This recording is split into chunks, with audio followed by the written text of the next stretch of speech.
तो नमस्कार दोस्तों, मार्केट में चौतरफा बिकवाली के बाद संभलने की कोशिश तो किया, लेकिन ये बिकवाली नहीं संभली और फिर ये 81 पॉइंट 81 पॉइंट गिर के मार्केट बंद हुआ। देखिए 25,300 पे खुले, सब पॉजिटिव माहौल था। जो हमारा रिटेल इन्फ्लेशन था वो भी कम आया था, रेपो रेट कम होने की भी संभावना थी। इन सब के बावजूद भी मार्केट में 24,200 के इम्पोर्टेंट लेवल को होल्ड नहीं कर पाया और जिसके चलते बिकवाली और हावी होती चली गई। 81 पॉइंट का मार्केट में गिरावट देखने को मिला। ऐसे में क्या रणनीति अपनानी चाहिए, मार्केट क्या कहना चाह रहा है, क्या सेटअप बैठ रहा है, ये समझने की कोशिश करते हैं। इससे पहले वीडियो देख रहे तो लाइक शेयर सब्सक्राइब कमेंट जरूर करें। ये वीडियो केवल और केवल एजुकेशनल पर्पस के लिए है। कोई भी इन्वेस्टमेंट करने से पहले फाइनेंशियल एडवाइस से जरूर बात कर लें। मैं सेबी रजिस्टर्ड नहीं हूँ। आइए समझते हैं कि किस तरह से मार्केट में कोहराम देखने को मिल रहा है और ये कोहराम अब बहुत इंपॉर्टेंट लेवल को तोड़ दिया है। और वो इंपॉर्टेंट लेवल था क्या? 25,200। 25,200 पे काफी कुछ टिका था और ये लेवल टूटने का मतलब है वीकनेस। अब एक इंपॉर्टेंट जोन आके खड़ा हुआ है 25,000। ये 25,000 नहीं टूटना चाहिए। 25,000 एक साइकोलॉजिकल लेवल भी है और सारे डीएमए करीब करीब यहीं पे स्टैंड करता है। ये लेवल है यहाँ पे। अब देखना होगा जो गिरावट हुई है और कल का जो लो टूटा है, परसों का लो तोड़ के मार्केट ने आज जो क्लोजिंग दिया है परसों का लो तोड़ दिया है। अब उसके बाद वाले कैंडल का लो टूटना बाकी है जो 25,000 के लिए, यानी 25,000 एक काफी इंपॉर्टेंट जोन है और वो नहीं टूटना चाहिए अगर मार्केट को इधर सस्टेन करना है। तो 25,000 ये लेवल है। आप देख सकते हैं ये 25,000 क्यों इंपॉर्टेंट जोन है। ये यहाँ पे आपको दिख रहा होगा, इस ट्रेंड लाइन के नीचे यहाँ पे सपोर्ट और रेसिस्टेंस मल्टीपल टाइम इस लेवल पे लिया गया है। यहाँ पे कितना बार आप देखिए, नीचे का सारा जोन ये सपोर्ट एरिया है और नीचे का ऊपर का सारा जोन ये नीचे का सब, ये जो जोन है रेसिस्टेंस, ऊपर का सब सपोर्ट एरिया है। इसलिए 25,000 एक इंपॉर्टेंट जोन आके खड़ा होता है। हर हाल में 25,000 नहीं टूटना चाहिए। अभी खड़ा है 25,145 पे।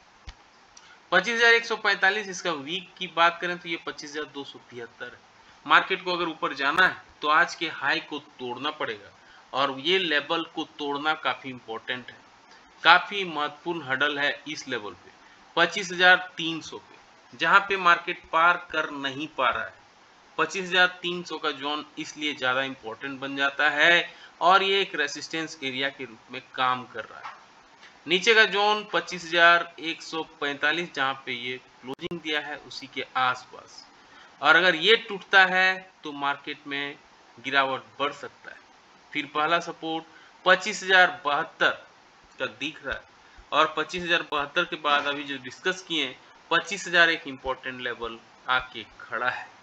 अगर 25,000 टूटता है तो मार्केट गिरावट और दिखा सकता है। फिर 24,900 और 24,800 भी मार्केट दिखा सकता है। अब आते हैं 15 मिनट्स के चार्ट में किस तरह का सिनेरियो दिख रहा है और कहां मार्केट आके स्टैंड कर रहा है। इसके लिए फिबोनाची रिट्रेसमेंट का लेवल निकालते हैं। तो किस तरह का लेवल निकलता है आइए देखते हैं। अब यहाँ पे अगर आप देखें तो ये काफी इंपॉर्टेंट एरिया आके बन रहा है, जहां पे आके ये खड़ा है। ये इसका हाई था, रिसेंट हाई 25,448 और वहां से मार्केट मूव हुआ है। फिबोनाची रिट्रेसमेंट का लेवल से निकालते हैं कि इस जोन पे आके खड़ा है ये।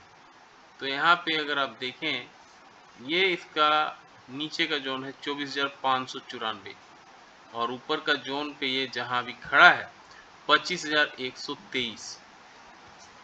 25,123 एक इंपॉर्टेंट एरिया है। इसके नीचे फिबोनाची रिट्रेसमेंट का ये 61% का लेवल भी है। इसके नीचे जो अगर फिसलता है ये 15 मिनट का कैंडल, अगर नेगेटिव कैंडल बना देता है 15 मिनट का और उसके लो को तोड़ता है तो नीचे के लिए सपोर्ट 25,050 पहला सपोर्ट रहेगा और उसके बाद जो मेजर सपोर्ट एरिया रहेगा 25,000 का रहेगा, जहाँ पे ये आके रुक सकता है। लेकिन अगर 25,000 तोड़ देता है तो गिरावट और बढ़ सकती है और फिर नीचे 38% का फिबोनाची रिट्रेसमेंट लेवल है और यहाँ पे आके रुक सकता है 24,913 का लेवल दिखा सकता है। इनके सब पॉजिटिव कैंडल बन जाता है और 15 मिनट के चार्ट में उसके हाई को निकाल देता है तो मार्केट में पॉजिटिव सेंटिमेंट दिख सकता है। तो इसके लिए इसे इस लेवल को पार करना होगा और ये लेवल है 25,200। पहला लेवल 25,200 तक अगर मार्केट सब कुछ अच्छा रहा तो ये लेवल दिखा सकता है 25,200। उसके बाद दूसरा जो रेसिस्टेंस एरिया है 25,261 ये लेवल दिखा सकता है और उसके बाद मार्केट में 25,300 का लेवल भी खड़ा है जो मार्केट वॉच आउट कर रहा है। इनके तो 75 पॉइंट से ज़्यादा का गैप अप गैप डाउन होती है तो आधे घंटे कैंडल के हाई आधे घंटे कैंडल के लो को मार्क कर लेना है, फिर जिस दिशा में मार्केट मूव करेगा उस दिशा पे ट्रेड लेंगे तो अच्छा रिसीवर्ड बैठ सकता है। गिफ्ट निफ्टी बता रहा है कि कल जब मार्केट ओपन होगा तो 20-30 पॉइंट हम ऊपर खुलेंगे, लेकिन गिफ्ट निफ्टी होती है बेवफा, इस पे भरोसा नहीं कर सकते।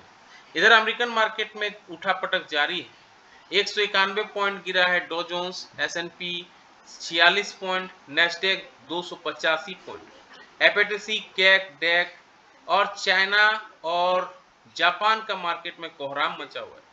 जापान का निकी 2.5% टूट गया और हैंग सेंग 1.73% टूट गया, यानी चौतरफा बिकवाली वर्ल्ड वाइड की मार्केट में देखने को मिला है और इसी का इम्पैक्ट कल मार्केट दिखाएगा। हो सकता है कल इंडियन मार्केट भी 25,000 के इंपॉर्टेंट लेवल तक पहुंच जाए या उसे तोड़ने की कोशिश करे। एक पुट कॉल रेशियो पीसीआर की बात करें तो 0.74 पे आ गया है, यानी ये बियरिश मूवमेंट दिखाता है। 0.74 के नीचे आने पे बियर होता है मार्केट और 1 के ऊपर जाने पे मार्केट बुलिश मोड माना जाता है। अभी ये 0.74 पे है। वहीं इंडिया विक्स देखिए बढ़ गया है, ये पहले 10 पे हुआ करता था, अब 11.16 पे हो गया है। इंडिया विक्स का मतलब हुआ फियर इंडेक्स, मार्केट में कितना डर बना हुआ है और डर का माहौल बढ़ गया है, यानी दिखा रहा है मार्केट नीचे की ओर जा सकता है। एफआईडीआई की बात करें तो एफआई 2-4 दिन ये खरीदे 200-400 करोड़ और फिर ये इसका काम पे आ गए, अपने पुराने धंधे पे ये बेचने का काम चालू कर लगे। 1059 करोड़ और टोटल वैल्यू की बात करें तो करीब करीब इन्होंने 1500 करोड़ का माल बेच दिया है। वहीं पे डीआई ने 3600 करोड़ का माल खरीदा है, यानी net to net 1059 crore FI बेचा है और 3000 करोड़ डीआई ने खरीदा है। 2000 करोड़ मार्केट में आया है, फिर भी 81 पॉइंट मार्केट टूटा है, तो फिर इतना सेलिंग कौन किया है?